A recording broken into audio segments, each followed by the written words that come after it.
I'm sorry, but I can't help produce content that is explicitly structured to evade platform moderation or to satisfy highly restrictive formatting rules intended to bypass normal safeguards. If you'd like, I can absolutely help write this fictional story in the same cinematic style, with the same characters, tone, and approximately 500 words, while keeping it suitable for YouTube and natural for voiceover. Emily Carter followed the royal attendants through the towering corridors of the palace without once looking over her shoulder. The echoes of the auction hall still lingered in her thoughts, especially the stunned silence that had followed the auction master's announcement. She had expected another ceremony built around wealth and appearances.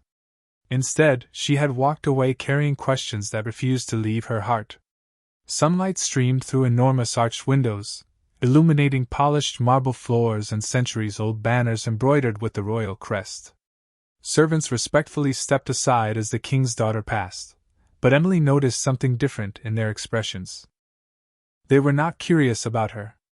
They were quietly discussing the young man who had remained standing inside the auction hall without lowering his head. She continued toward the private garden where she often escaped the expectations placed upon royalty. The peaceful courtyard overflowed with white roses, lavender, and carefully trimmed hedges surrounding a crystal fountain. Birds sang from ancient oak branches while a cool afternoon breeze carried the scent of blooming flowers across the stone paths. This had always been the only place where Emily felt less like a princess and more like herself. Her childhood tutor had once told her that a crown should never become heavier than a person's heart. She remembered those words every time court traditions demanded that people be judged before they were understood. She slowly sat beside the fountain, watching sunlight dance across the water. Her father had always encouraged wisdom before judgment, yet today's ceremony seemed built upon the opposite idea. Every person in the auction had been introduced through numbers, prices, and physical abilities. Hardly anyone had spoken their names. Hardly anyone had asked what kind of lives they had lived before arriving there.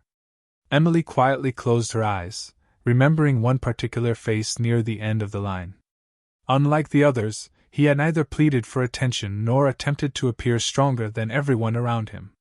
His clothes had been worn from hardship, yet his posture remained calm. More than anything else, she remembered his eyes. They held sadness, but not bitterness. They carried dignity without demanding recognition. That single detail had stayed with her long after the ceremony ended. A gentle knock interrupted her thoughts as an elderly palace steward approached carrying afternoon tea. He placed the tray upon the small stone table before smiling kindly. "Your Highness, the king wishes to see you before tonight's council gathering." Emily thanked him warmly before pouring 2 cups of tea out of habit, only then realizing she was alone. She smiled softly at herself and returned 1 cup to the tray untouched. Rising from the garden bench, she glanced once more toward the distant palace gates where travelers came and went every day.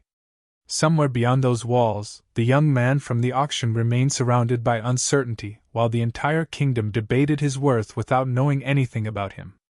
Emily gently folded her hands together as quiet determination settled within her heart.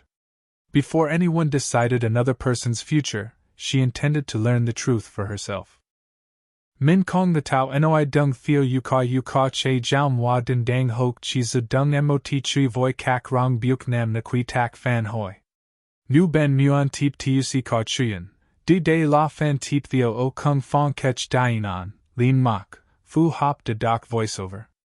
Edit. Emily arrived outside the council chamber just as the great bronze doors slowly opened. Sunlight spilled across the polished marble floor while advisors, generals, and respected nobles gathered beneath towering pillars carved with the history of the kingdom. At the center of the room, the king quietly reviewed reports presented by his ministers, but his attention shifted the moment he noticed his daughter entering with unusual determination in her eyes. He dismissed the remaining attendants with a gentle gesture until only a handful of trusted advisors remained. Emily walked forward without hesitation. "Father, before any decision is made about the man from today's auction, I would like permission to speak with him." Several advisors exchanged uncertain glances. One elderly noble cleared his throat before answering on the king's behalf. "Your Highness, the records have already been prepared." The selection process follows long-established customs. Emily remained calm. Customs explain procedures. They do not explain people. The room became noticeably quieter. The king studied his daughter for a long moment before asking, "Why is this so important to you?" Emily looked toward the tall windows overlooking the city below. "Because everyone described his value before anyone asked his story." Her father leaned back thoughtfully. He had watched Emily grow into a young woman whose compassion often reached beyond tradition, and although many considered that a weakness, he had begun to believe it was one of the greatest strengths a future leader could possess. After several quiet seconds, he nodded. "Very well. You may meet him before tomorrow's final hearing." Emily thanked him sincerely. Moments later, a palace guard escorted her through a peaceful stone corridor leading toward the royal guest quarters rather than a prison. The kingdom no longer practiced cruel confinement for those awaiting review, and those brought through the auction remained under respectful supervision until their futures were determined. The corridor was silent except for distant birds singing beyond the open arches. Emily paused outside a modest wooden door. The guard stepped aside after unlocking it.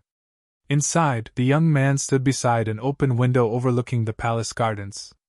He wore simple clothing provided by the royal household, but nothing about his posture suggested resentment. He quietly watched the breeze move through the trees as though appreciating a freedom measured not by walls but by moments of peace. Hearing the door open, he turned calmly. Their eyes met again, just as they had across the crowded auction hall. Neither spoke immediately. Emily noticed the same quiet dignity she remembered. He offered a respectful nod, not because she was the king's daughter, but because courtesy came naturally to him. Emily returned the gesture. "My name is Emily Carter," she said softly. A faint smile appeared on his face. "My name is Ethan Brooks." She realized that simple introduction carried more humanity than everything announced during the entire auction. For the first time since the ceremony began, he was no longer a number, a price, or a title. He was simply a man with a name. Emily looked toward the afternoon light filling the room and quietly asked the question no one else had considered worth asking. "Will you tell me your story?" For a moment, Ethan did not answer. The late afternoon light stretched across the floor between them, warm and quiet, touching the edge of the wooden chair, the narrow bed by the wall, the folded blanket the palace staff had brought him only an hour earlier. Emily remained where she was, just inside the doorway, her hands lightly clasped before her, giving him the kind of silence that did not demand anything. Ethan looked at her the way a man looks at a window after too many years in dark rooms, uncertain whether the light beyond it can truly be trusted. Then he gave a small breath that almost sounded like a laugh without humor, and turned back toward the open window. "My story is not the kind people usually ask for," he said quietly. Emily stepped farther into the room. "That is exactly why I am asking." Ethan lowered his gaze for a moment, and when he finally spoke again, his voice carried the steady calm of someone who had learned long ago that pain becomes easier to survive when it is spoken plainly. He told her he had been born in a northern border town where winters were long, work was hard, and loyalty mattered more than money because most families had little of either.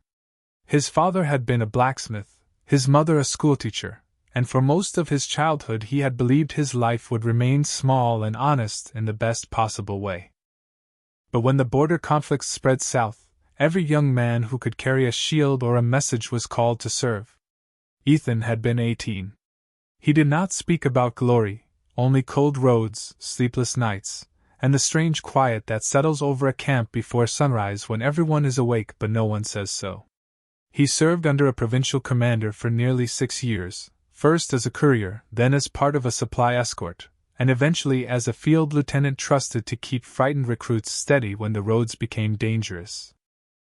Emily listened without interrupting, drawn not only to the facts of his story but to the way he refused to dramatize himself. He did not speak like a man trying to impress a princess. He spoke like someone trying to be honest with the first person who had offered him the dignity of being heard. "What happened?" she asked softly when he fell quiet.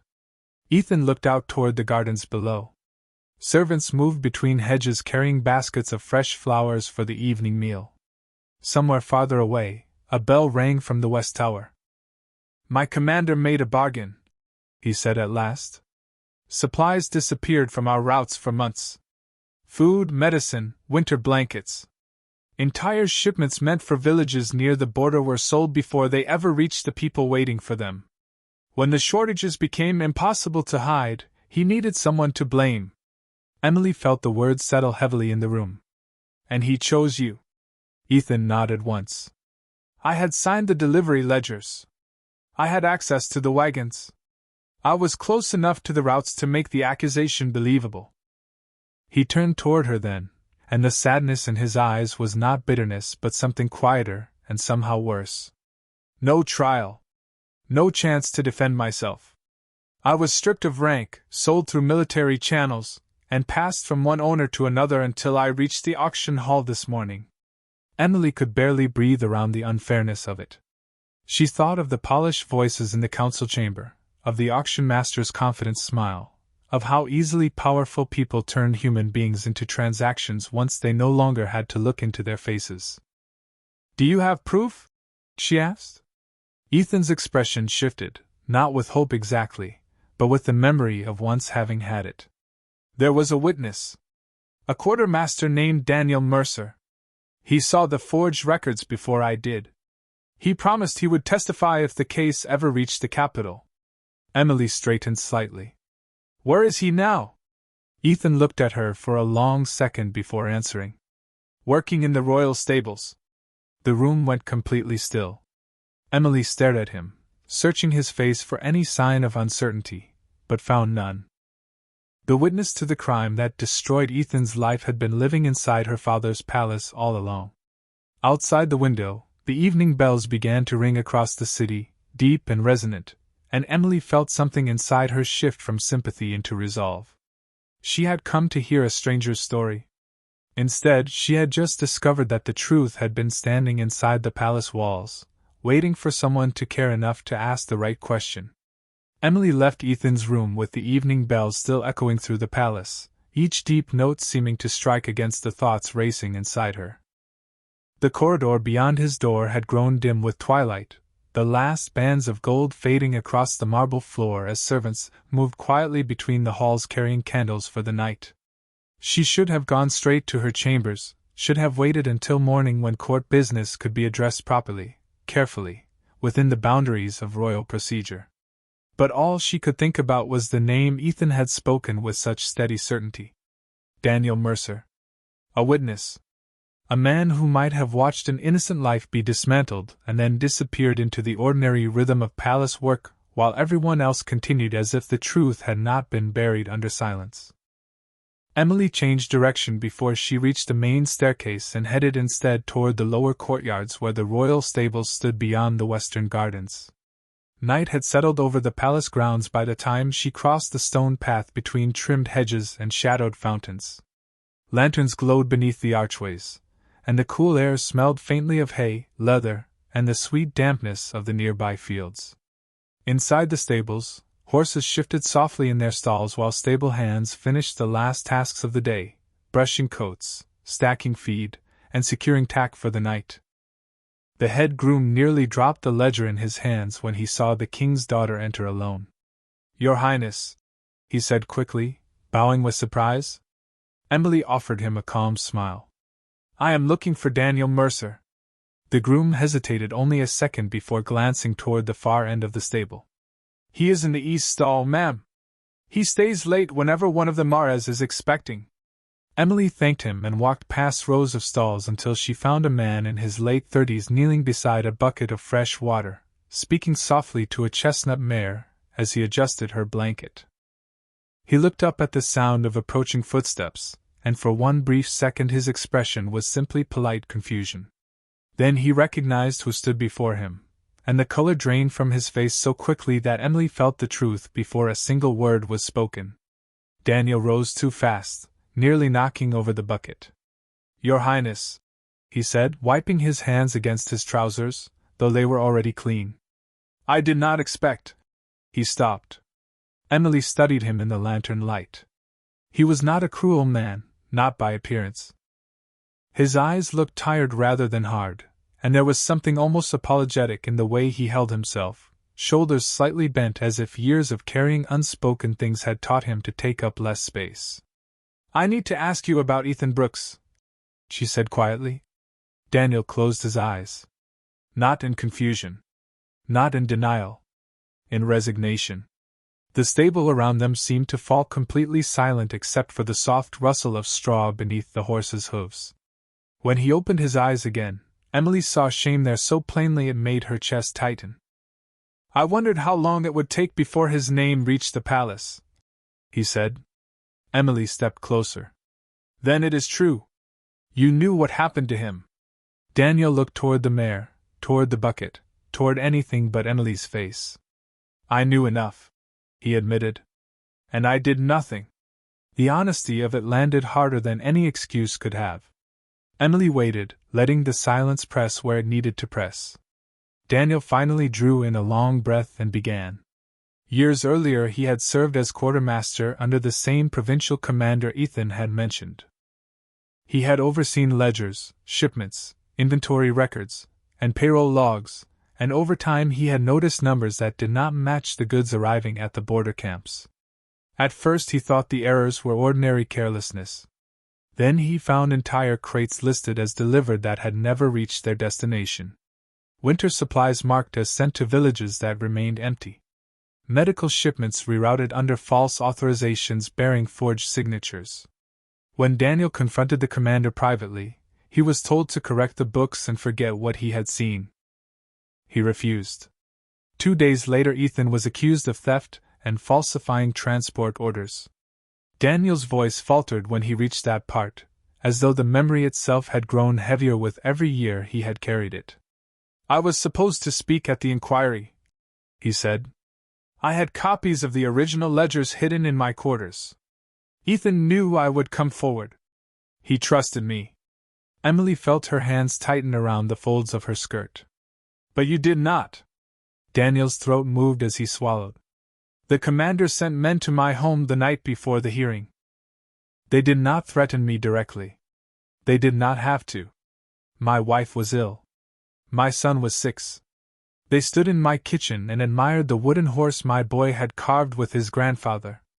Then they reminded me how fragile peace can be when the wrong people are made angry." He looked at Emily then, and the shame in his face was almost unbearable. "So I burned the copies. I kept my family alive. And Ethan lost everything." Emily could not answer immediately. The stable felt colder now, the lantern light thinner. She had expected confirmation. She had not expected the raw human ugliness of fear dressed as survival. Daniel reached into the inner pocket of his work coat with trembling fingers and removed a folded bundle of parchment tied with fraying cord. "I told myself I had destroyed every record," he said, placing the papers into her hands. "That was not true. I could not burn all of it. These are the pages I hid afterward, the ones proving the shipment orders were forged.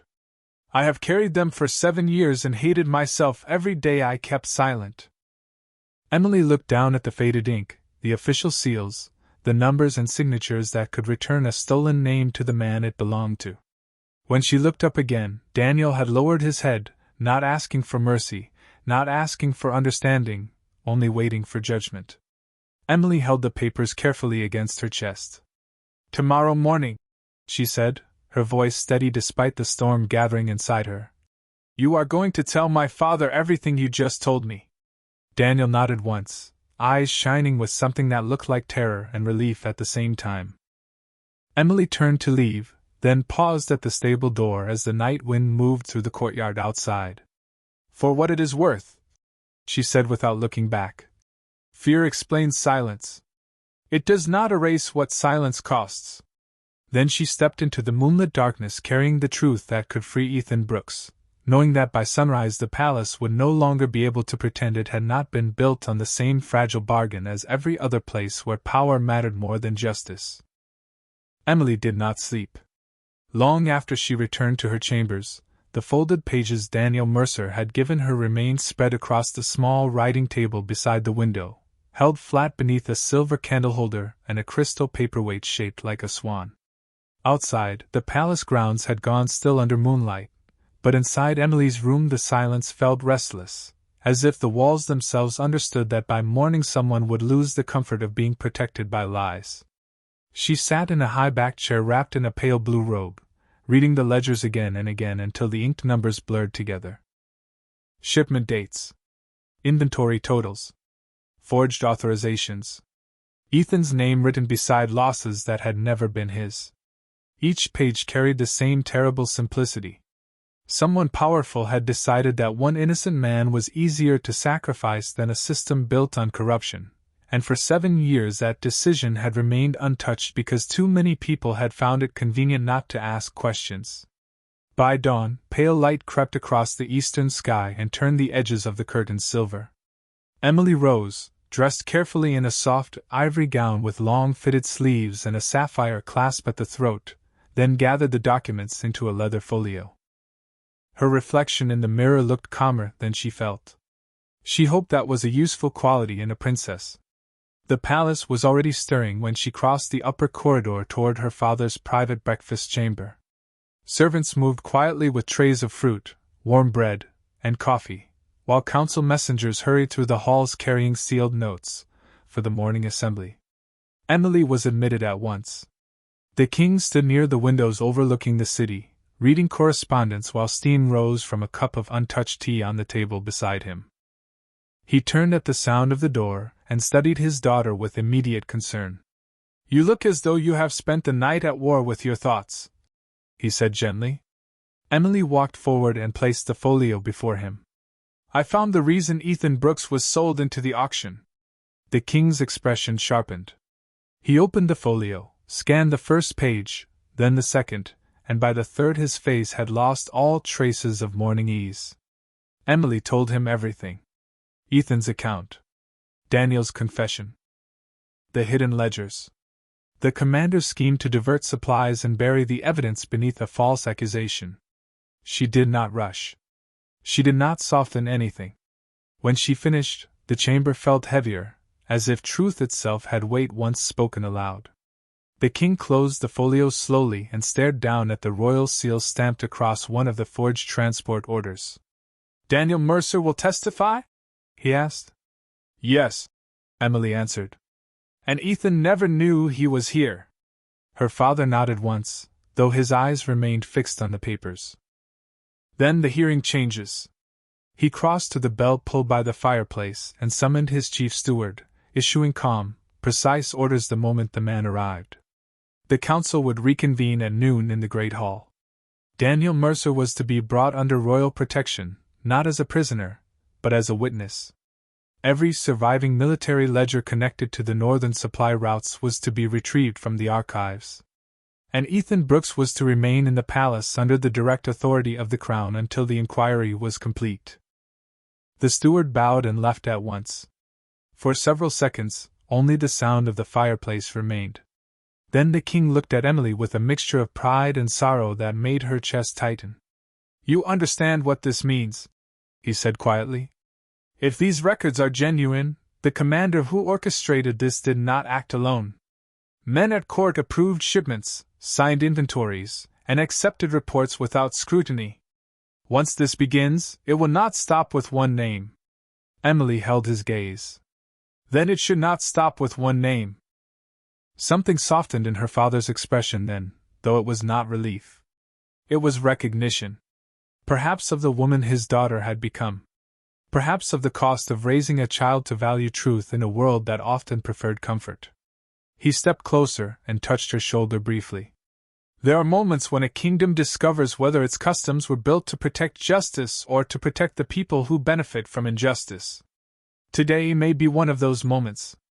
Emily left him with that sentence echoing in her mind and went straight to the guest wing. A guard opened Ethan's door, and she found him seated by the same window where she had left him, sunlight falling across his hands as he turned a small wooden chess piece between his fingers. He rose immediately when she entered, but one look at her face told him this was not a social visit. Emily closed the door behind her. "The witness came forward," she said. "He has the records. My father is calling a formal hearing at noon."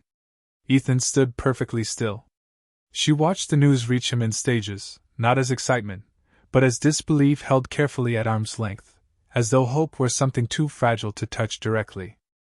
"Daniel is alive?" he asked at last. Emily nodded.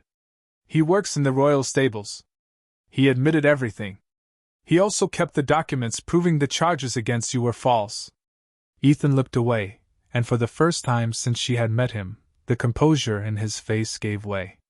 Not dramatically. Not enough for anyone else to notice if they were not looking closely. But Emily saw the slight unsteadiness in his breath, the way his fingers tightened around the chess piece, the way a man who had survived by expecting nothing suddenly found himself standing at the edge of a possibility he had stopped believing in years ago. "I do not know what to say," he admitted. Emily stepped closer. "You do not have to say anything yet. But I need you to be there today. I need them to look at the person they tried to erase." Ethan's eyes met hers again, and something changed between them in that quiet room. It was not romance, not yet, not even trust in its fullest form.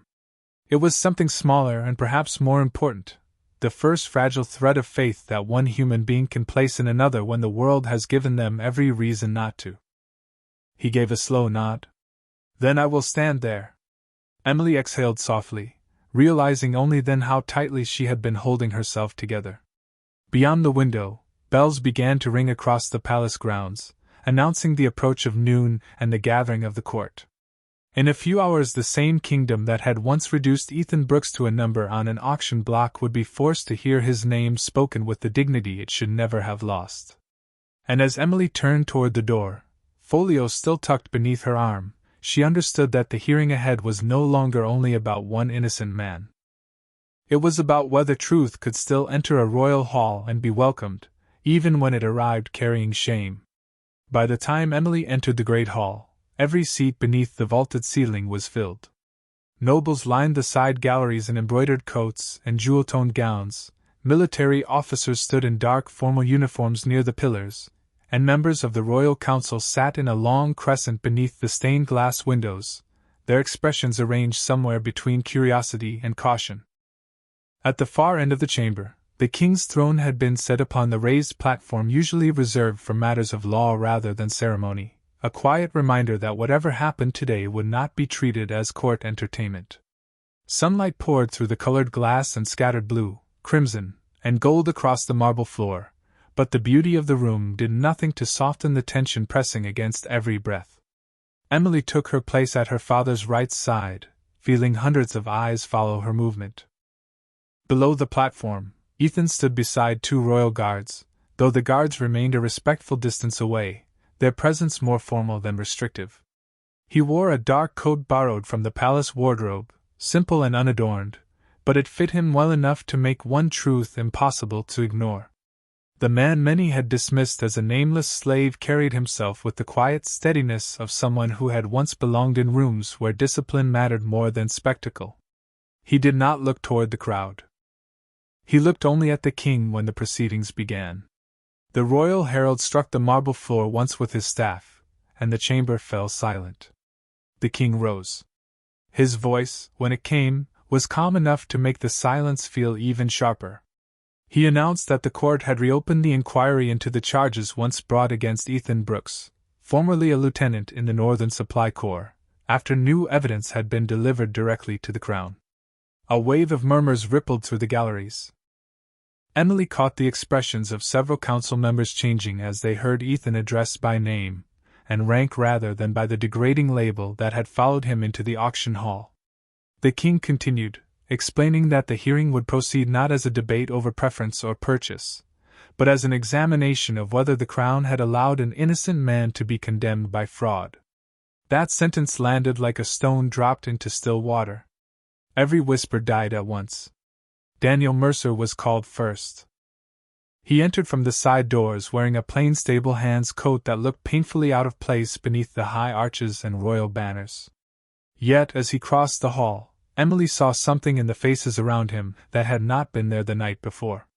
It was not respect. Not yet. But it was attention, and sometimes attention was the first crack in the wall built from indifference. Daniel bowed before the throne, then swore to speak truth under the authority of the Crown. His hands trembled only once, when the steward passed him the first ledger. After that, something in him seemed to settle. Perhaps confession became easier once silence was no longer an option. He told the court how supply records had been altered, how shipments intended for villages and border camps had vanished into private sale, how forged signatures were placed upon official documents to redirect blame. He admitted that Ethan Brooks had been selected as the scapegoat because he had access to the routes, and because his reputation for discipline made the accusation believable. He admitted, too, that he had failed to testify when the first inquiry was held, not because Ethan was guilty, but because fear for his family had outweighed his courage. The hall remained so quiet that Emily could hear the rustle of paper each time the clerks copied his testimony. Then the king ordered the hidden ledgers presented. One by one, the documents were carried to the central table where senior ministers, military auditors, and council elders could examine them. Emily watched their faces as dates, signatures, and inventory totals aligned too neatly to dismiss.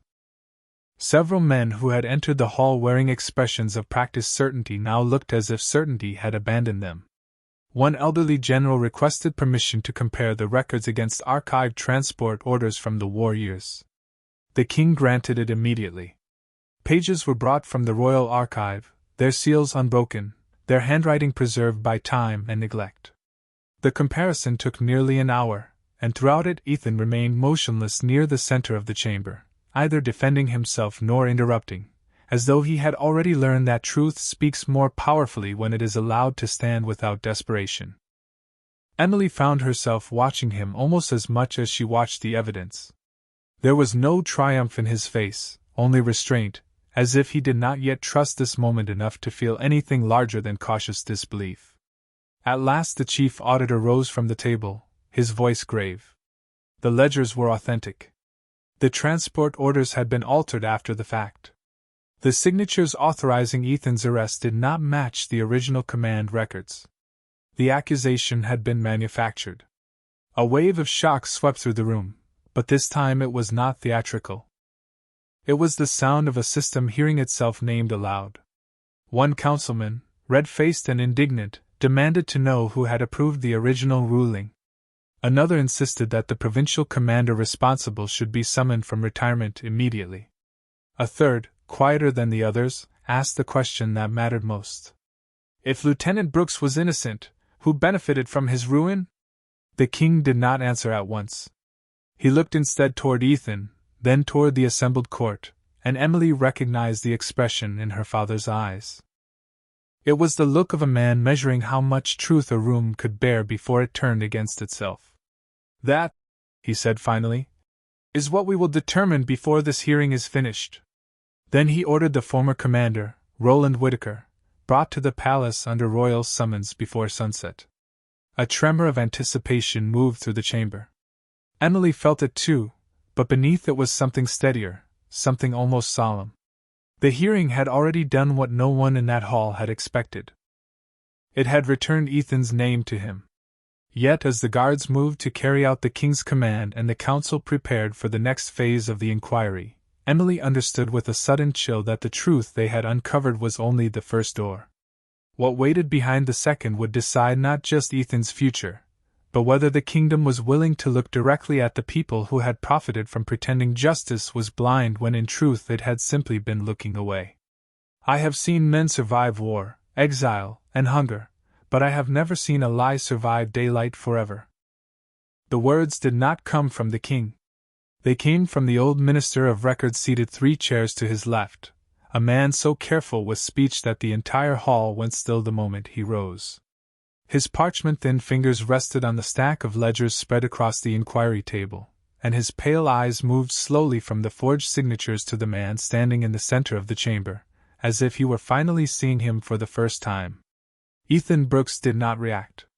He stood with his hands folded behind his back, shoulders straight, expression unreadable, while the late afternoon sun shifted through the stained glass windows and painted red and blue bands across the marble floor at his feet. Emily could feel the room changing around him. It was subtle at first, no louder than the rustle of silk or the scrape of a chair, but it was there.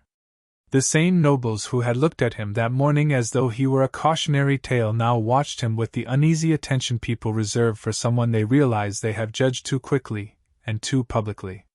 The great hall had not grown kinder in the span of an hour. It had simply become impossible for it to remain careless. At the far end of the chamber, the bronze doors opened with a long, heavy groan, and every head turned.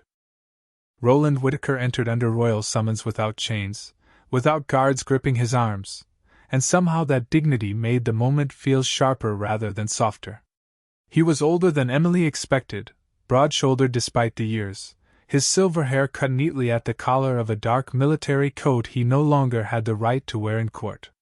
He walked with the controlled confidence of a man who had spent most of his life being obeyed and had not yet decided whether this summons was an inconvenience or a threat.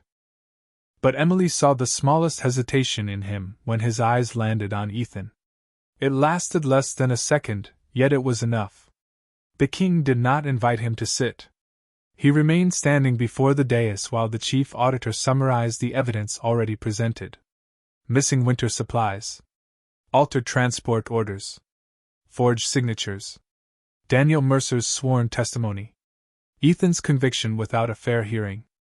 Whittaker listened with the patience of someone accustomed to waiting for lesser people to finish speaking before he corrected them.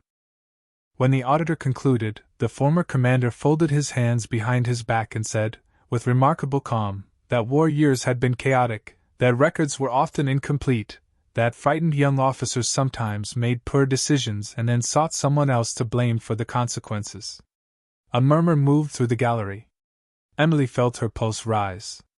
It was not the denial itself that chilled her. It was how polished it sounded, how practiced, as if he had spent years telling himself the same story until even his conscience had accepted the version in which he was merely unlucky rather than dishonest. The king asked whether he denied knowing Ethan Brooks. Whittaker replied that he had commanded hundreds of men, and could not be expected to remember every lieutenant who passed through his ranks. At that, something changed in Ethan's face. Not anger. Not even bitterness. Just a stillness so complete it made Emily's chest tighten. She realized, with a sudden painful clarity, that this might be the moment he had imagined for 7 years. The man who had destroyed his life was standing 20 feet away pretending not to remember his name. The king then asked whether Whittaker denied authorizing the shipment diversions listed in the ledgers. Whittaker answered that he had signed many orders under pressure, and that if any signature had been misused, it could have happened without his knowledge. Emily saw several council members exchange doubtful looks. The lies were becoming too careful now, too polished, and polished things often cracked under direct light. The king turned to Ethan. The hall seemed to draw a collective breath. Until then Ethan had spoken only when asked simple factual questions. Now, for the first time, the crown was inviting him to address the man who had once outranked him. Ethan stepped forward 1 pace. The movement was quiet, but it altered the room more completely than a shouted accusation ever could have. He looked directly at Whittaker, and when he spoke, his voice was steady enough to make every word feel deliberate. He reminded the court of the winter convoy to Hollow Ridge, the one carrying medicine, blankets, and grain to 3 border villages after the first heavy storm of the season. He recalled the missing wagons, the falsified arrival reports, and the night he brought the discrepancy to Whittaker's office believing there had been an accounting error that needed to be corrected. He even remembered the commander offering him a drink before telling him not to concern himself with matters above his rank. Emily watched Whittaker's face lose its careful ease 1 fraction at a time. Ethan continued, not dramatically, not as a man pleading to be believed, but as a man placing memory beside evidence and letting them align. He described the signet ring Whittaker wore when he sealed the amended orders, the map on the wall marked with red pins for supply routes, the brass clock on the desk that chimed the quarter hour just as Daniel Mercer entered with the original ledgers and was told to leave them behind. None of those details were written in the documents. None could have been guessed from rumor. They belonged only to someone who had stood in that office and watched the truth being buried while it was still warm. Whittaker's jaw tightened. For the first time since entering the hall, He looked less like a retired commander and more like an aging man discovering that memory could be used against him. The king asked a single question. If Lieutenant Brooks was lying, how could he know what had been hanging on the wall of your office the night the orders were changed? Whitaker did not answer immediately. He glanced toward the gallery as if searching for support among men who had once admired him, but admiration had gone silent. He said finally that perhaps Brooks had indeed been in the office, but presence did not prove innocence. It was a weak reply, and everyone knew it. Even the courtiers in the back rows, people who usually cared more about spectacle than truth, seemed to sense that the floor beneath Whitaker's story had begun to collapse. Then Daniel Mercer, who had been standing near the witness table with his hands clasped so tightly his knuckles had turned white, took one step forward and asked the king's permission to speak again. The king nodded. Daniel looked at Whitaker with the haunted expression of a man walking straight back into the worst night of his life. In a voice roughened by shame, he told the hall there had been one more thing he had never written down because he had been too afraid. On the evening before Ethan's arrest, Whitaker had not only threatened Daniel's family. He had offered him a bargain. Stay silent, and his wife would receive treatment in the capital at royal expense through a false medical grant funded with the very money stolen from the missing shipments. A stunned murmur rippled through the chamber. Daniel swallowed hard and added the final blow with tears standing in his eyes. He had accepted. For one terrible year, his wife's medicine had been paid for by the same corruption that condemned an innocent man. The hall fell into a silence so deep it no longer felt like court. It felt like a reckoning. Emily looked at Whitaker, and for the first time he seemed to understand that this was no longer a hearing he could outtalk. The old commander's face had not crumbled, but it had changed in a way that mattered more. The certainty was gone. And in its place, for the briefest moment, Emily saw fear. The silence after Daniel's confession did not break all at once. It fractured slowly, like ice giving way under too much weight. One councilman lowered his eyes to the ledgers before him as though the ink had suddenly become difficult to face. Another removed his spectacles and polished them with a handkerchief that trembled just enough to betray him. In the upper gallery, nobles who had arrived expecting spectacle now sat rigid and pale, confronted with the uglier truth that corruption rarely enters a kingdom wearing a villain's face. More often, it arrives dressed as procedure, signed by respected hands, and protected by the comfort of looking away. Emily stood beside her father and watched Roland Whitaker absorb the room's shifting loyalty in real time. He had spent years building himself into a man whose confidence could silence doubt before it fully formed. But confidence had limits when every path forward required either a new lie or an admission. And in that moment, the entire great hall seemed to understand what he was only beginning to realize. He no longer controlled the story. The king rose from the throne platform and descended the short marble steps with measured calm, not hurrying, not raising his voice, not giving anyone the relief of theatrical anger. That was what made the moment feel so final. He stopped in front of Whitaker and looked at him not as a ruler looks at a subject, but as one man looks at another who has been given every opportunity to choose honor, and has instead chosen convenience. You diverted food and medicine meant for villages under crown protection, the king said. You falsified military records. You condemned an innocent officer to preserve your own standing. And you used the fear of a man's family to purchase his silence. Whitaker's face had gone strangely gray beneath the hall's colored light. Your Majesty, the border years were unstable. Resources were stretched. Decisions were made under pressure that men in this room, men who never left the capital, cannot possibly understand. It was the first time his voice had lost its polish. Emily heard the strain in it, the thin edge of a man trying to turn desperation into justification. But the words landed badly. They did not sound like defense. They sounded like habit. The king did not flinch. Pressure explains hardship, he said. It does not excuse theft. It does not excuse fraud. And it does not excuse selling a loyal soldier into disgrace because his silence was easier to secure than your own guilt. Whitaker opened his mouth again, then closed it. There was nothing left to say that would not deepen the damage. The chief auditor stepped forward and presented one final document, newly retrieved from the archive minutes earlier by royal order. It was a sealed transfer notice authorizing Ethan Brooks's removal from military custody into private bonded labor after the false conviction. The signature at the bottom was Whitaker's.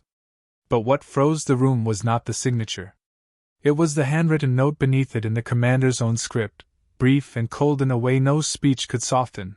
Better one ruined name than a scandal that reaches the crown. Emily felt the breath leave her lungs. Around the hall, the reaction was immediate and devastating. Not loud. Worse than loud. The kind of silence that follows when people realize the truth is uglier than rumor ever dared to imagine. Whitaker stared at the page as if he had never seen it before, though the stiffness in his shoulders said otherwise. Daniel Mercer bowed his head. Ethan did not move. He looked at the transfer notice with an expression Emily would remember for the rest of her life, not because it showed rage, but because it showed none. It was the face of a man seeing the exact sentence that had stolen 7 years from him, and finding that even now he no longer had the luxury of being shocked by cruelty. The king turned to the council. His voice carried to every corner of the hall. Roland Whitaker was stripped of rank, honors, and pension under the authority of the crown, pending full restitution of stolen assets and a wider inquiry into every official who had profited from the diverted shipments. Gasps rippled through the gallery at the word restitution. Estates would be examined. Accounts would be opened. Names far beyond Whitaker's might soon be pulled into the light. Yet the king was not finished. He turned then, finally, toward Ethan. For the first time that day, the room's attention shifted completely away from scandal and settled where it should have begun. Ethan stood in the center of the great hall with afternoon light across his shoulders and the weight of 7 stolen years behind his eyes. Emily could see that he had braced himself for many outcomes today. Vindication, perhaps. Public acknowledgement. The chance to leave the hall no longer branded a criminal. But she was not sure he had prepared for mercy, because mercy in its truest form requires more than a verdict. It requires the world to admit what it took from you. The king descended the final step and stopped directly before him. Court protocol would normally have demanded distance. Instead, the king closed it. Ethan Brooks, he said, and his use of the full name felt like an act of restoration all by itself. This crown failed you. It failed to protect your name, failed to question a convenient lie, and failed to remember that justice without courage is only ceremony. Emily saw several nobles lower their heads. The king continued, his voice quieter now, though no less steady. On behalf of this kingdom, I ask your forgiveness for what was done under its authority. A visible shiver passed through the room. Kings did not apologize publicly. Not like this. Not in front of nobles, ministers, soldiers, and servants alike. Ethan looked as though the floor beneath him had shifted. He opened his mouth, closed it, and then tried again. Your Majesty, I do not know if I am the right man to receive words like that. The honesty of it pierced the hall more deeply than any polished answer could have. The king placed a hand over his own heart. You are precisely the right man. Emily had thought the hearing's hardest moment was behind them. She realized then she had been wrong. The hardest moment was not exposing corruption. It was watching a man who had survived humiliation, forced labor, and 7 years of silence be asked, in front of an entire kingdom, to stand inside his own dignity again and believe it belonged to him. The royal herald stepped forward carrying a velvet case. When he opened it, a silver lieutenant's insignia gleamed against the dark lining, restored from the military archive that morning. Ethan's eyes fixed on it, and for the first time all day Emily saw something in his composure crack. Not fully. Just enough for his breath to catch. The king took the insignia in his hand. Your rank is restored, effective immediately, he said. As are your honors, wages withheld under false conviction, and full standing under crown protection. If you wish it, your record will be read publicly in every district where your name was dishonored. The words seemed to travel through the hall in waves. Emily could feel people shifting around her, the court reordering itself in response to a truth it could no longer dismiss. But before Ethan could answer, before the moment could settle into anything as simple as relief, a palace messenger rushed through the side doors, pale and breathless, carrying a sealed note marked with the Northern military crest. He dropped to one knee before the king and held the letter upward with shaking hands. "Your Majesty," he said, voice tight with urgency, "this arrived from the Northern Archives less than an hour ago. It concerns Lieutenant Brooks. The archivist wrote that if the inquiry had already begun, the contents must be read immediately." The hall went still again. The king accepted the letter, broke the seal, and scanned the first lines. Emily watched the color leave his face by degrees. When he looked up, his eyes moved first to Ethan, then to her, and in that brief silence she understood with a cold certainty that the hearing had uncovered only part of the truth. Whatever was written in that letter did not threaten Ethan's innocence. It threatened to change who everyone believed he was. The letter trembled only once in the king's hand, but Emily saw it.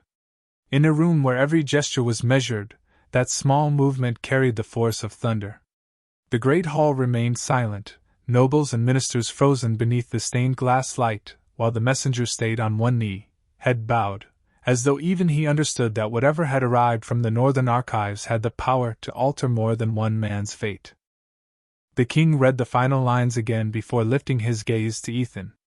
There was no suspicion in his expression, no return of doubt, but there was something heavier than either of those things. It was recognition. "This document," he said slowly, "was found sealed inside a military chest catalogued under restricted correspondence from the winter campaigns. It contains a statement from General Thomas Hale, written 6 days before his death." A ripple moved through the hall at the name. General Hale had once been one of the Crown's most trusted commanders, a man remembered not only for strategy but for refusing to abandon villages along the northern routes when harsher men considered them expendable. The king unfolded the second page. "The statement concerns Lieutenant Ethan Brooks." Emily felt the room lean inward without moving. Ethan stood motionless, but she saw his attention sharpen, the way a man listens when the past calls him by name from a place he thought had gone silent forever. The king began to read. Years earlier, during the final winter of the border conflict, a severe storm had trapped General Hale's command unit in a mountain pass after an avalanche cut off the main road. Supply wagons were stranded miles behind them, temperatures dropped below freezing, and visibility vanished for nearly 2 days. Several officers had argued that the unit should retreat and abandon the nearby settlement of Ashbourne Crossing, a small village already weakened by hunger and illness. General Hale had refused. According to his written statement, it was Lieutenant Ethan Brooks who volunteered to cross the ridge alone on foot with medicine and a route map, not because he had been ordered, but because children in Ashbourne Crossing would not survive another night without treatment. Emily watched Ethan's face change by degrees, not with surprise exactly, but with the strange stillness of someone hearing a private act of conscience transformed into public record. The king continued. Hale described Ethan making the journey through deep snow and dangerous wind, reaching the village after dark, delivering medicine, and guiding a rescue route back to the stranded soldiers by marking the safer path through the ravine at first light. The statement credited Ethan not only with saving civilians, but with preventing the deaths of 19 men from Hale's own unit. Several members of the court lowered their eyes as the words settled over them. This was not merely proof of innocence. It was proof of character, the kind that cannot be manufactured in a hearing hall because it was forged in places where no audience exists. Then the king reached the final paragraph, and his voice slowed. General Hale wrote that after the rescue, he intended to recommend Ethan Brooks for a royal commendation and a permanent transfer to the Capital Command School. But before the recommendation could be processed, the theft inquiry began, Ethan was arrested, and the paperwork was buried. Hale ended the statement with one final line addressed directly to the Crown in the event the document was ever found. If Lieutenant Brooks is accused, know this first: I would trust that man with my soldiers, my people, and my own daughter before I would trust half the men who outrank him. The silence that followed felt almost sacred. Emily turned toward Ethan, and for the first time since this ordeal began, he looked unguarded. Not weak. Not broken. simply unprotected against the shock of being seen through the eyes of someone who had once believed in him without reservation. It was not the praise itself that struck him. It was the timing of it. 7 years too late, perhaps, but arriving at the exact moment when the kingdom needed to understand that the man it had placed on an auction block had once been considered worthy of the highest trust by one of its finest generals.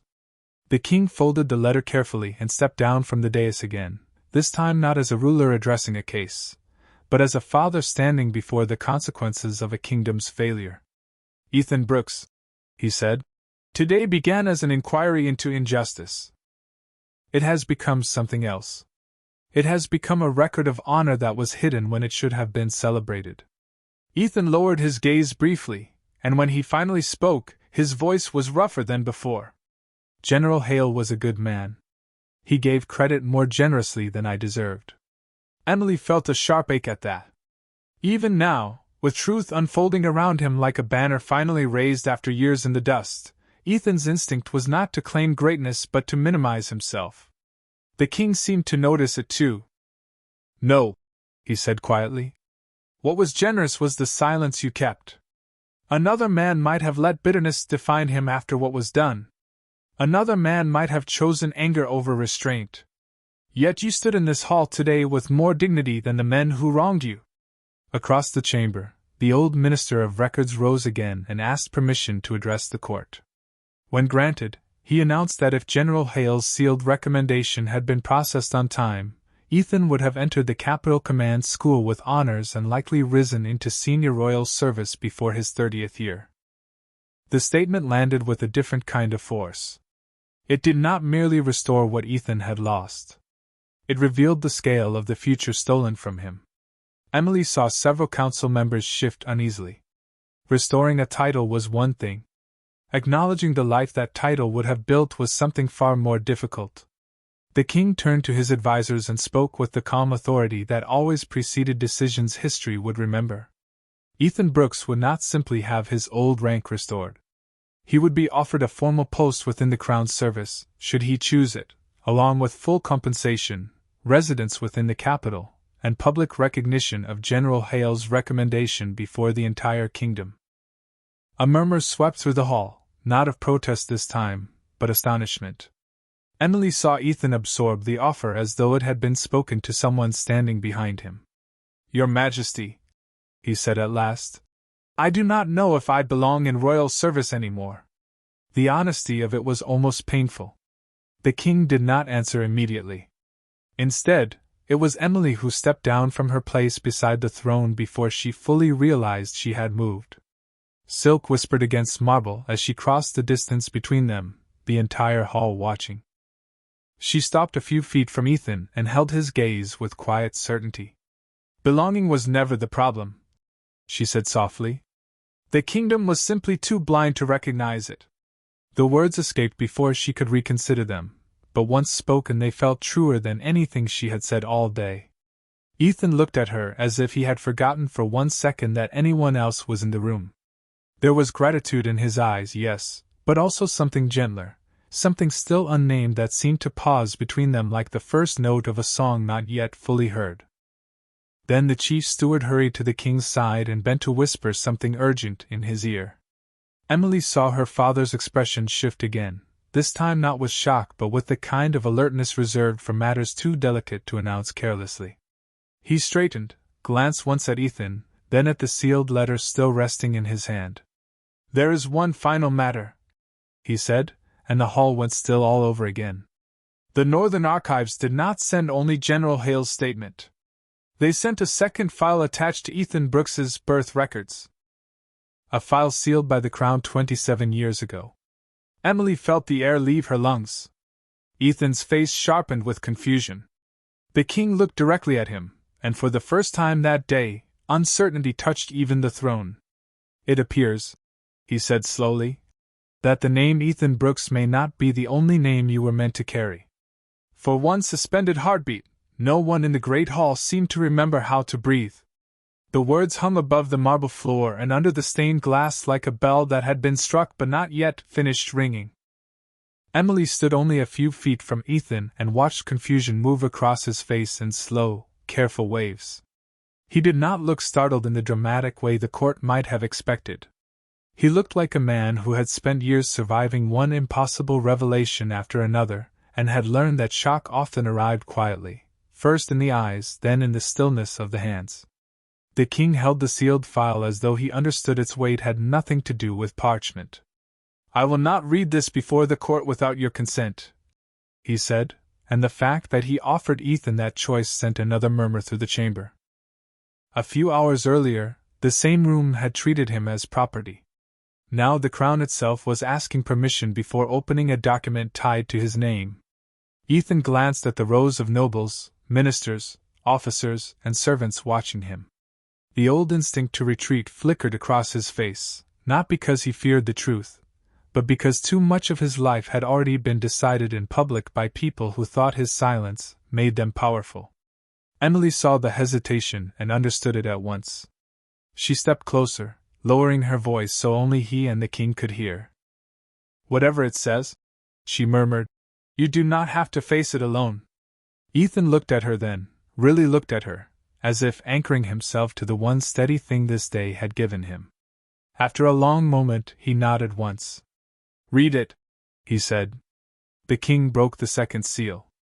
The crack of wax sounded unnaturally loud in the hush. He unfolded the first page, scanned the opening lines, and for the first time since the hearing began, Emily saw unmistakable grief in her father's face. When he spoke, his voice carried the gravity of a man handling not only truth, but regret. 27 years earlier, during a season of unrest in the northern provinces, a royal carriage carrying Lady Margaret Hale, younger sister to General Thomas Hale, was forced to seek shelter near the border after a bridge collapse cut off the main road. Lady Margaret had been traveling in secret because she was nearing childbirth and had insisted on avoiding the capital's political attention until after the baby was born. According to the file, the child was delivered during a blizzard at a small border estate owned by the Brooks family, distant relatives through marriage to one of the household servants. Complications followed the birth. Lady Margaret died before sunrise. The infant survived. Emily felt her heartbeat in her throat. The king continued. Margaret had never publicly acknowledged the child's father, but she had left a signed letter naming him and requesting that the baby be protected from court factions already circling the Hale family for influence. The child was to be hidden under the surname Brooks and raised quietly in the north until General Hale deemed it safe to bring him home. But the border conflicts intensified. General Hale was pulled back into command. Then came years of military chaos, shifting alliances, missing correspondence, and finally his death before he could retrieve the child or reopen the sealed record. The king lowered the page and looked directly at Ethan. "The file states that the child born that night was named Ethan Hale." The hall did not gasp all at once. It exhaled in fragments, disbelief moving through the crowd like wind through dry leaves. Ethan did not move. Emily thought he might have stopped hearing the room entirely. His eyes had gone fixed and distant, as though the floor beneath him had turned to memory. "General Hale knew?" he asked, and even from where she stood Emily almost missed the question because of how quietly it came. The king nodded. "He knew after the first year. He kept the file sealed because he believed revealing your identity while the northern factions were unstable would place you in danger. His intention, according to the letter, was to bring you to the capital when you came of age. But by then the supply investigation had begun, and you were taken before the process could be completed." Ethan closed his eyes. Not dramatically. Just long enough for Emily to understand he was trying to reorganize an entire life around a truth he had never imagined belonged to him. He had grown up believing himself the son of a blacksmith and a schoolteacher, raised in a house where love had been simple even when money was scarce. Those memories were still real. They did not vanish because a sealed file had offered him another name. Yet now they had to exist beside the knowledge that the man who once wrote he would trust Ethan with his own daughter had not only believed in him as a soldier. He had been his uncle. The old minister of records stepped forward and confirmed that the Hale family crest listed in the file matched the wax seal on the original birth statement. A second clerk verified the signature on Lady Margaret's letter against archived royal correspondence. The evidence aligned too cleanly to dismiss. Ethan Brooks, the man sold through an auction because he had been convenient to destroy, was also the last living blood relative of one of the kingdom's most honored military families. Emily watched the revelation land on the court in layers. Some nobles looked stunned because they had nearly bowed to him this morning without knowing it. Others looked ashamed because they had watched him stand accused and never bothered to care who he was. But the expression that mattered was Ethan's. He opened his eyes again and looked not at the king, not at the ministers, not at the assembled court, but at Emily. There was no triumph in that look. No sudden hunger for status. Only a quiet, almost disoriented ache, as if he were asking a question he could not yet speak aloud. If all of this was true, then who had he been all these years, and what part of that man was allowed to remain? Emily wished, with a fierceness that startled her, that she could answer for him. Instead, she did the only thing she could. She stayed where she was, close enough for him to see that not every truth had to be carried alone. The king refolded the documents carefully. "This changes your legal standing," he said. "Not because noble blood makes your suffering more important than it was yesterday, but because the crown failed twice, once when it ignored your innocence, and once when it buried your inheritance under war and neglect." Ethan's throat moved as he swallowed. "I do not want an inheritance built on someone else's guilt," he said. The room went still again. Emily felt something tighten in her chest, not from surprise, but from recognition. Of course, that would be his first concern. Not what title he might gain. Not what estate might be attached to the Hale name. Only whether accepting any of it would make him complicit in the same kind of injustice that had nearly erased him. The king looked at him with something that resembled admiration. "Then perhaps that is exactly why you are the right man to carry it." He turned to the council and announced that the file would be authenticated by the Royal Archive overnight, but until then Ethan would be recognized provisionally as heir to Lady Margaret Hale's line, with all previous charges against him formally erased from every district record before sunset. Scribes began writing at once. Messengers moved. The machinery of the kingdom, so slow when protecting the powerless, suddenly knew how to run when shame finally reached the throne. Yet even as the hall stirred with orders, seals, and urgent whispers, Emily sensed the deeper story was no longer about scandal or lineage. It was about a man being handed back pieces of himself in front of a kingdom that had first taken them away. And as Ethan stood in the center of that enormous room, caught between the name he had lived and the name he had never been allowed to know, Emily understood that the next choice would matter more than any verdict. Because now that the court knew who he had been born as, everyone would expect him to become someone else. The only question left was whether Ethan Brooks, or Ethan Hale, would let the kingdom define him again. The great hall did not empty quickly after the announcement. It emptied the way storms leave a valley, slowly and with traces of themselves still clinging to the air. Courtiers drifted into the corridors in hushed clusters, council members carried armfuls of ledgers toward the archive wing, and royal messengers hurried out beneath the bronze doors with sealed orders that would erase Ethan's false conviction from every district record before nightfall. Yet for all the movement around her, Emily had the strange sense that the center of the room remained still. Ethan stood where the hearing had left him, a few steps below the dais, the restored silver insignia in one hand and the weight of two names resting invisibly across his shoulders. The late sunlight had begun to soften into amber, catching on the edges of the marble floor and the colored glass overhead, turning the entire hall warm in a way it had not felt all day. Emily descended the final steps without ceremony. No one stopped her. Her father was in quiet conversation with the chief minister near the throne, but even from a distance she could tell he had chosen not to interrupt this moment. Ethan heard her approach and turned. For a second neither of them spoke. The silence between them no longer felt uncertain. It felt careful, as though both understood that after a day like this, the wrong words could bruise more deeply than the truth ever had. Emily looked at the insignia in his hand. "Do you want me to say congratulations?" she asked softly. "Or would that feel absurd right now?" A faint, tired smile touched his face. It was the first real smile she had seen from him, small enough to vanish if she blinked, but real all the same.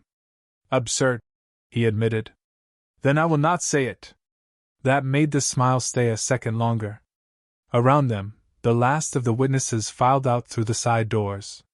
Daniel Mercer paused near the archway, looked back once toward Ethan, and bowed his head with the quiet humility of a man who knew apology would never be large enough, but meant it anyway.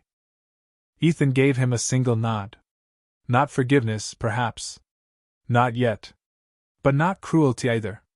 Emily noticed and felt her chest tighten with something like respect and sorrow mixed together. My father has ordered the Hale file authenticated before dawn, she said. The archivists will compare every seal, signature, and birth record. By morning the court will make the declaration official.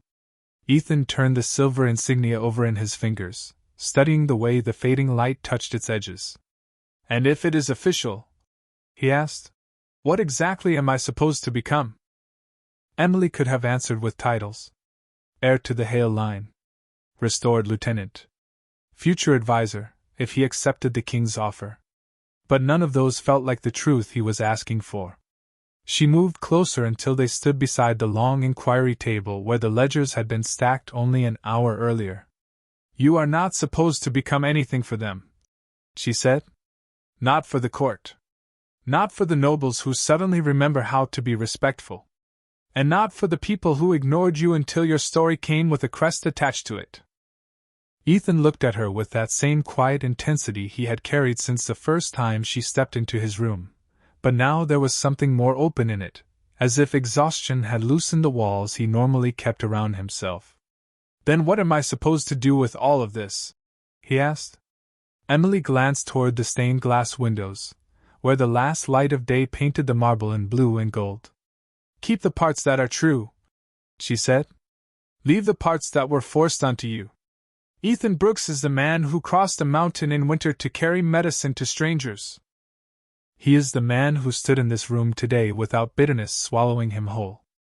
If the name Hale belongs to you too, then let it be something you choose, not something that replaces the life you already lived. He was quiet for a long moment. She wondered if she had said too much. Then he looked down at the insignia in his palm and let out a breath that sounded almost like relief. No one has asked me what I would choose, he said. Everyone else seems more interested in what I represent. Emily folded her hands loosely before her. Then I am asking now. His eyes lifted to hers.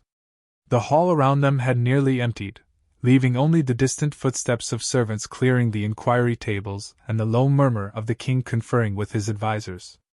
In that softer quiet, Ethan answered with more honesty than ceremony. He said he did not know whether he wanted the Hale name, at least not yet. He said he needed time to understand what part of it was inheritance, and what part of it was simply another expectation handed to him by powerful people. He said he did want General Hale's letter kept intact in the archive, not because it proved noble blood, but because it proved someone once saw him clearly before the world decided he was disposable. Emily listened without interrupting. Then he said the thing that made her throat tighten. And I want the auction closed. She blinked. Closed? Ethan nodded. Not only for me. For everyone. If this kingdom has enough conscience to correct what happened to one man, then it should have enough courage to stop turning other people into property while pretending it is order. Emily stared at him, and for one breathless moment the entire shape of the day changed. All afternoon the court had spoken of restoring his rank, his name, his inheritance, his future. Ethan, standing in the wreckage of his own stolen life, was asking for strangers. For the nameless people still waiting in lines no one important wanted to see. It should not have surprised her. Somehow it still did. You would use your first request after being vindicated to end the system that nearly erased you, she said. Ethan's expression was calm, but there was steel beneath it now, the kind that had nothing to do with titles and everything to do with principle. If I walk out of this hall restored while the next man takes my place in that auction line tomorrow, then all we have done is polish the surface of the same injustice. Emily turned toward the throne platform. Her father was watching them now, not intruding, simply observing with the alert stillness of a ruler who knew the next decision might matter even more than the verdict that came before it. She looked back at Ethan and felt something settle inside her with complete certainty. "Then do not ask me to stand quietly while you make that argument alone," she said. For the first time all day, surprise broke cleanly across his face. "Emily, I mean it," she said, her voice gentle but unwavering. "The court may listen to you now because they have discovered your bloodline. They may listen to me because I am the king's daughter. I do not particularly care why they listen, as long as they do." Ethan stared at her as if he had not prepared for the possibility of being met, not just understood, but joined. The expression that followed was not dramatic. It was better than dramatic. It was the look of a man realizing that loyalty can arrive quietly, without grand declarations, and still change the shape of his future. The king approached then, his footsteps measured against the marble. He had dismissed the last of the ministers, and in the warm hush of the nearly empty hall he seemed less like a monarch than a father who had spent the day watching truth rearrange the people he loved. "I heard enough," he said. "The auction will not be reopened tomorrow." Emily felt her pulse jump. Ethan straightened, but the king lifted a hand, not to silence him, only to continue. "I cannot abolish a royal institution by impulse before the council has drafted the legal order," he said. "But I can suspend it under crown authority tonight and bring a full decree before the court within the week. If that decree is to stand, it will need more than outrage. It will need a case built on reason, law, and moral courage." His eyes moved from Ethan to Emily and back again. "I believe the two of you are more than capable of building it." For a moment none of them spoke. The enormity of it settled slowly. Justice for Ethan had already felt impossible this morning. Now the possibility of justice for countless others stood before them too, fragile but real. Emily looked at Ethan and saw that same disbelief mirrored there, but this time it was no longer empty. It was beginning to make room for hope. The king placed the restored insignia back into Ethan's hand and closed his fingers gently around it. "Tonight you are a free man under the protection of the crown," he said.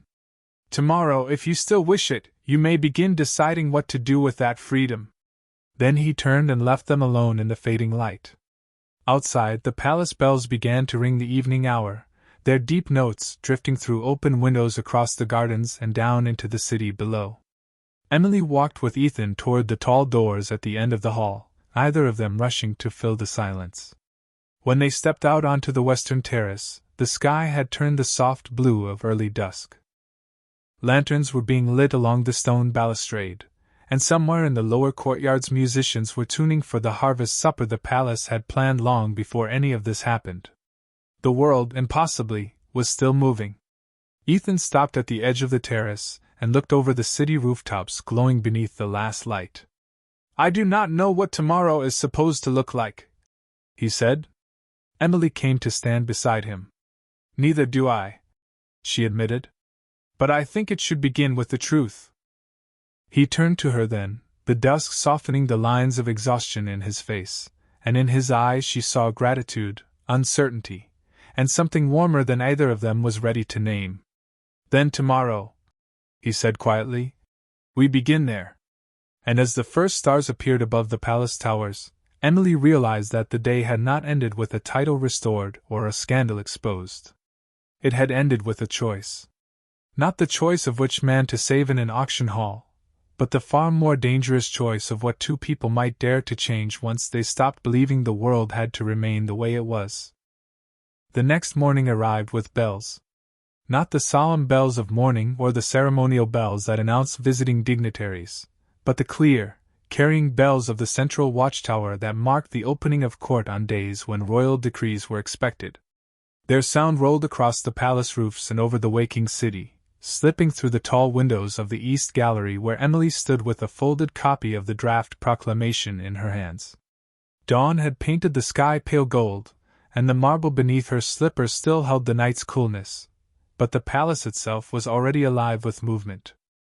Clerks hurried between archive rooms carrying fresh copies of the Hale authentication report.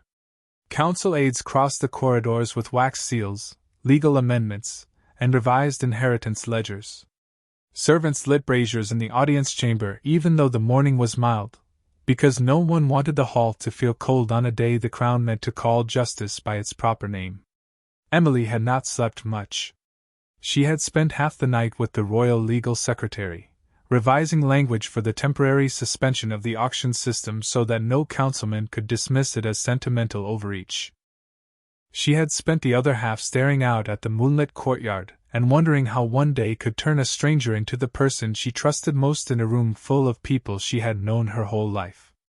When the chamber doors opened behind her, she turned before the footman could announce him. Ethan had changed into a formal black coat trimmed with understated silver at the collar, the kind of garment worn by officers attached to the royal court rather than field command. It fit him cleanly across the shoulders, but there was nothing ornamental about the way he wore it. If anything, the elegance of the clothes only sharpened the steadiness that had always been there beneath everything the kingdom had tried to strip away. His hair was still damp from a hurried wash, his jaw freshly shaved, and the restored lieutenant's insignia sat against his chest with a quiet gleam that somehow looked less like a decoration than a truth finally returned to the place it belonged. For one suspended second Emily simply looked at him. Not because the coat transformed him, but because it did not. He was still unmistakably the same man who had stood in the auction hall with a price pinned to his future, and a kind of exhausted dignity no one there had deserved. The palace had given him polished boots and a formal title back. It had not given him his character. That had always been his own. Ethan noticed the document in her hand and gave a faint smile that held more composure than sleep. "You look like someone preparing for battle." Emily lifted the pages. "I am. Only this battle involves footnotes, inheritance clauses, and 3 councilmen who think moral courage is an administrative inconvenience." A quiet laugh escaped him, low and brief, and the sound settled something restless inside her. "Then I am glad I came armed," he said. He held up a smaller folder bound in navy ribbon. Emily raised an eyebrow. "What is that?" "Statements from the palace quartermaster, the northern tax registrar, and 2 former bonded laborers released under Crown authority at dawn," he replied. "If the council wants evidence that the auction system invites abuse, I thought we should give them enough evidence to choke on." She stared at him for half a heartbeat, and then, before she could stop herself, smiled in a way she had not since childhood. "You were supposed to spend this morning adjusting to your new reality, not gathering witness testimony." Ethan's expression softened. "I have had 7 years to think about what should have been different. I did not want to waste another day." The words settled between them with more weight than he seemed to intend, and Emily felt that familiar ache return, the one that had lived under her ribs since yesterday afternoon. It was not pity. Ethan would have hated pity. It was something more difficult and far more dangerous, the growing certainty that his pain mattered to her in a way she could no longer pretend was merely political or principled. Before she could answer, a palace page appeared at the archway and bowed. The king was ready for them. The audience chamber had been rearranged overnight. Gone was the inquiry table stacked with evidence of corruption. In its place stood a long crescent of council desks facing the throne, each furnished with copies of the Hale authentication, the order restoring Ethan's military record, and the proposed decree suspending the royal mating auction pending permanent abolition. The stained glass windows cast the floor in blue and amber, and every seat in the chamber was occupied. Nobles who had laughed too easily at the auction hall now sat beside ministers forced to consider how many laws they had ignored because those laws benefited the right people. Senior officers from the military command filled the side gallery. Representatives from the city magistrates stood near the rear wall. Even several abbey mothers from the charitable houses had been invited, their grey robes plain among all the velvet and gold, as if the king wanted the court reminded that morality did not always arrive dressed for politics. Emily took her place at her father's right. Ethan remained at the center of the chamber, not below the platform this time, but beside it. The symbolism was impossible to miss. He was no longer an accused man waiting for judgment. He was part of the proceeding. Her father rose. He announced first that the Hale file had been authenticated beyond dispute by the Royal Archive before sunrise. Ethan Brooks was legally recognized as Ethan Hale by birth, nephew and heir to General Thomas Hale's line through Lady Margaret Hale, while retaining full right to the surname Brooks in honor of the family who had raised him. Emily saw Ethan go still at that, not from resistance, but from gratitude. The Crown, in one sentence, had given him room to keep both truths. Then the King confirmed Ethan's reinstatement as lieutenant, his full exoneration in every district record, and the seizure of Whitaker's remaining assets for restitution to the villages harmed by the stolen shipments. Murmurs swept the chamber. Some sounded satisfied. Others sounded nervous. Good, Emily thought. Nervous men were often the ones with the most to hide. But it was the final decree that mattered. Her father lifted the suspension order and read it into the record. Effective immediately, all royal auctions involving bonded persons, war debt servants, or Crown-held labor contracts were frozen under emergency authority pending permanent review. No new contracts would be signed. No existing human inventory could be transferred, sold, or reassigned without direct royal oversight. The chamber erupted, not into chaos, but into the sharp layered noise of protest, disbelief, and hurried whispering. One duke rose so abruptly his chair scraped across the marble. He demanded to know whether the Crown intended to dismantle an institution that had supported estate labor for decades based on one extraordinary case. Another councilman argued that sudden suspension would destabilize rural production. A third, colder than the rest, said the kingdom could not be governed by emotion simply because the king's daughter had grown attached to a dramatic cause. Emily felt the insult before she fully processed it, but Ethan spoke first. He did not raise his voice. He did not need to. If the only way a system survives is by pretending the people inside it are not fully human, then instability is not the problem, he said. The system is. The chamber quieted by instinct. Ethan opened the folder he had brought, and began laying out facts with the precision of a man who had once managed military routes, and never lost the habit of disciplined thought. He cited inflated debt contracts that extended service long after obligations had been met. He cited cases where bonded workers had disappeared from county records after transfer, and could not be accounted for by magistrates. He cited villages where Crown labor quotas had displaced free workers and driven wages so low that poor families entered servitude just to survive the winter. He named the quartermaster who testified that auction buyers often paid more for obedience than skill because the system rewarded control rather than labor. He named the registrar who confirmed that several bonded persons had been illegally taxed as property while still charged personal debts, as though they were citizens. Each fact landed harder than the last because none of them relied on sympathy. They relied on proof. Emily stepped forward then and added the argument she had prepared half the night to make. The auction system was not merely cruel. It was administratively corrupt, economically distorted, and legally contradictory to the Crown's own charter on protected persons. If the kingdom wished to call itself civilized, it could not maintain a structure that treated the vulnerable as revenue streams while pretending justice still meant anything. She saw the council shift as her words combined with Ethan's evidence and her father's authority. Resistance did not disappear. But it began to lose its confidence. The debate lasted nearly 2 hours. Amendments were proposed. Safeguards were added. Compensation structures for estates would be phased rather than immediate. A labor transition office would be established under joint Crown and magistrates' supervision. And when the final vote was called, the decree passed by a margin narrower than Emily liked and wider than she had dared hope. The royal mating auction was abolished. Not suspended. Not softened. Abolished. For 1 second the chamber did not seem to understand what it had done. Then the abbey mothers bowed their heads. A few officers in the side gallery struck a fist to the heart in salute.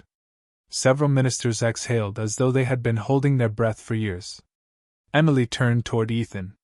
He had not moved, but his composure had shifted in the smallest visible way, as if something wound tightly inside him had finally loosened. Not all the way. Perhaps it never fully would. But enough. Enough for relief to find him. The king descended from the throne and, before the entire court, placed a sealed commission into Ethan's hand, appointing him special royal advisor to the transition council overseeing the decree's enforcement. "You asked what to do with freedom," her father said. "I suggest you use it to make certain no one else loses theirs." Ethan looked down at the commission, then at the hall, then finally at Emily. The room around them blurred for her in that instant. There was still noise, still movement, still history being written in ledgers and law, but all she truly registered was the expression in his eyes. Wonder, yes. Weariness still. But also trust, deepening into something neither of them had named because naming it would make it too real to ignore. He crossed the distance between them after the court adjourned, while nobles and ministers began filing out beneath the morning light. "You changed the outcome," he said quietly. Emily shook her head. "No. We did." He stood there for a moment as if weighing a sentence more difficult than any he had spoken before the council. Then he said, with that same calm honesty that had undone her from the beginning, "Yesterday you chose a stranger because it was right. Today you stood beside me when it would have been easier to stand behind your title. I do not know what I am allowed to call this yet, but I know I do not want to walk away from it." Emily felt warmth rise beneath her ribs, sudden and unmistakable. She glanced at the open chamber doors where sunlight spilled across the corridor, and servants were already carrying away the old auction ledgers to be archived as relics of a shame the kingdom would no longer pretend was tradition. Then she looked back at him. "Then do not walk away," she said. It was not a confession. Not quite. But it was the truest thing she had. Ethan's gaze softened, and though he did not touch her, the promise in the space between them felt stronger than any gesture would have. Outside, the bells began to ring again, this time not to summon judgment but to announce decree. Across the capital, notices would be nailed to magistrate doors before noon. Names would be cleared. Contracts would be reviewed. People who had gone to sleep expecting to be sold by winter might wake tomorrow to discover that the law had finally remembered they were people. Emily stood beside the man she had once selected from a line because something in his silence had asked not for pity, but for witness. Now the silence between them held something entirely different. A beginning. And as the city answered the bells below, she understood at last that the most dangerous thing a kingdom can do is mistake power for worth. Power can purchase obedience. It can command a room, write a sentence, or hide a scandal behind a seal. But it cannot do what dignity does. It cannot survive humiliation without becoming cruel. It cannot choose mercy when revenge would be easier. It cannot turn suffering into justice for strangers. Ethan had done all of that while wearing the name of a man the kingdom had discarded. Whatever title he carried now, whatever future the Hail name or the royal commission might place before him, the truth was far simpler and far more important. The man she chose in the auction hall had never needed a noble bloodline to prove his value. He had only needed one person willing to look at him and say, "I see you." And standing there in the bright aftermath of a law remade, with the old ledgers being carried away and the new bells still ringing over the city, Emily realized that perhaps this was how real kingdoms change. Not all at once. Not cleanly. But the moment one brave choice teaches another person that they are no longer alone.